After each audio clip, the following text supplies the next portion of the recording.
अखण्डमण्डलाकारम्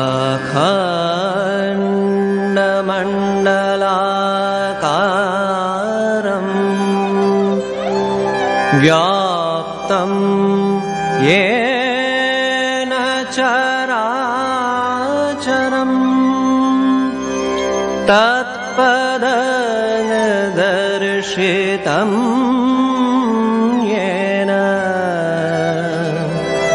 तस्मै श्री गुरवे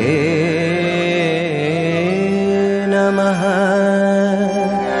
तस्मै श्री गुरवे नमः। শ্রীম কথিত শ্রী শ্রী রামকৃষ্ণ কথামৃত। ত্রেতায় শ্রীরাম, দাপরে শ্রীকৃষ্ণ, কলিতে শ্রীরামকৃষ্ণ। দক্ষিণেশ্বর মন্দিরে ঠাকুর শ্রীরামকৃষ্ণ ভক্ত সঙ্গে 1883 খ্রিস্টাব্দের 7ই সেপ্টেম্বর শুক্রবার, ভাদ্র মাসের শুক্লা ষষ্ঠী তিথি। ঠাকুর শ্রীরামকৃষ্ণ তাহার সেই পূর্ব পরিচিত ঘরে ছোট খাটটিতে বসিয়া মণির সহিত নিভৃতে কথা কহিতেছেন। মণি মেঝেতে বসিয়া আছেন। রাত আন্দাজ 7:30 বাজিয়াছে। শ্রীরামকৃষ্ণ বলছেন, সেদিন কলকাতায় গেলাম। গাড়িতে যেতে যেতে দেখলাম জীব সব নিম্ন দৃষ্টি, সব বাইয়ের পেটের চিন্তা, সব পেটের জন্য দৌড়াচ্ছে। সকলেরই মন কামিনী কাঞ্চনে। তবে 2-1টি দেখলাম ঊর্ধ্ব দৃষ্টি, ঈশ্বরের দিকে মন আছে। মণি বলছেন, আজকাল আরও পেটের চিন্তা বাড়িয়ে দিয়েছে। ইংরেজদের অনুকরণ করতে গিয়ে লোকদের বিলাসের দিকে আরও মন হয়েছে, তাই অভাব বেড়েছে। শ্রীরামকৃষ্ণ বলছেন, ওদের ঈশ্বর সম্বন্ধে কি মত? মণি বললেন, ওরা নিরাকারবাদী। শ্রীরামকৃষ্ণ বলছেন, আমাদের এখানেও ওই মত আছে। কিয়ৎকাল দুইজনই চুপ করিয়া আছেন। ঠাকুর এইবার নিজের ব্রহ্মজ্ঞানের অবস্থা বর্ণনা করিতেছেন। শ্রীরামকৃষ্ণ বলছেন, আমি দেখলাম এক চৈতন্য, অভেদ। প্রথমে দেখালে অনেক মানুষ জীবজন্তু রয়েছে, তার ভিতরে বাবুরা আছে, ইংরেজ, মুসলমান, আমি নিজে মুদ্দাফরাস, কুকুর, আবার একজন দেরে মুসলমান, হাতে এক শানকি, তাতে ভাত রয়েছে। সেই শানকির ভাত সবাইয়ের মুখে একটু একটু করে দিয়ে গেল। আমিও একটু আস্বাদ করলুম। আর একদিন দেখালে বিষ্ঠা, মূত্র, অন্ন, ব্যঞ্জন, সব রকম খাবার জিনিস সব পড়ে রয়েছে। হঠাৎ ভিতর থেকে জীবাত্মা বেরিয়ে গিয়ে একটি আগুনের শিখার মতো সব আস্বাদ করলে, যেন জিহ্বা লক লক করতে করতে সব জিনিস একবার আস্বাদ করলে। বিষ্ঠা, মূত্র সব আস্বাদ করলে। দেখালে যে সব এক, অভেদ। শ্রীরামকৃষ্ণ মণির প্রতি বলছেন, আবার একবার দেখালে যে এখানকার সব ভক্ত আছে, পার্ষদ, আপনার লোক। যাই আরতির 7 ঘণ্টা বেজে উঠত, অমনি কুঠির ছাদের উপর উঠে ব্যাকুল হয়ে চিৎকার করে বলতাম, ওরে তোরা কে কোথায় আছিস, আয়, তোদের দেখবার জন্য আমার প্রাণ যায়। আচ্ছা, আমার এই সব দর্শন বিষয়ে তোমার কীরূপ বোধ হয়? মণি বললেন, আপনি তার বিলাসের স্থান। এই বুঝেছি, আপনি যন্ত্র, তিনি যন্ত্রী।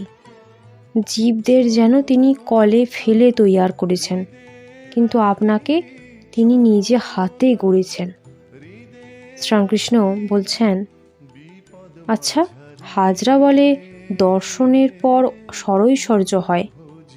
মণি বলছেন, যারা শ্রদ্ধা ভক্তি চায় তারা ঈশ্বরের ঐশ্বর্য দেখতে চায় না। শ্রীরামকৃষ্ণ বলছেন, বোধহয় হাজরা আর জন্মে দরিদ্র ছিল, তাই অত ঐশ্বর্য দেখতে চায়। হাজরা এখন আবার বলছে রাঁধুনি বামুনের সঙ্গে আমি কি কথা কই। আবার বলে আমি খাজাঞ্চিকে বলে তোমাকে ওই সব জিনিস দেওয়াবো। ঠাকুর সহাস্যে বলছেন, ও ওইসব কথা বলতে থাকে আর আমি চুপ করে থাকি।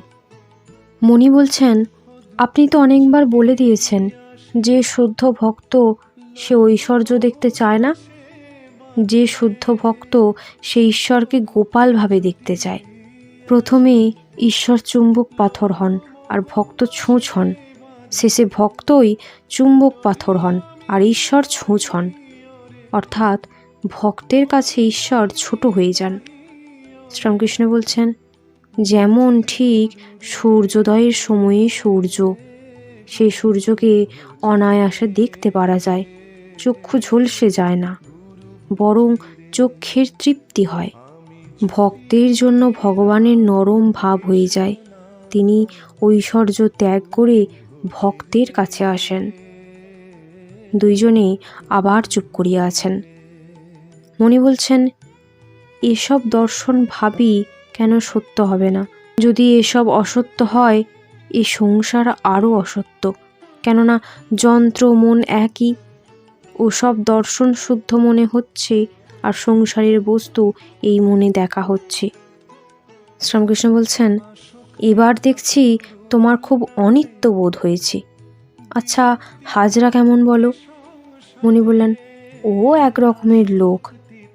শ্রীরামকৃষ্ণ বলছেন, আচ্ছা, আমার সঙ্গে কারো মেলে? মণি বললেন, আগে না। শ্রীরামকৃষ্ণ বলছেন, কোনো পরমহংসের সঙ্গে? মণি বললেন, আগে না, আপনার তুলনা নাই। শ্রীরামকৃষ্ণ সহাস্যে বলছেন, অচিনে গাছ শুনেছ? মণি বললেন, আগে না।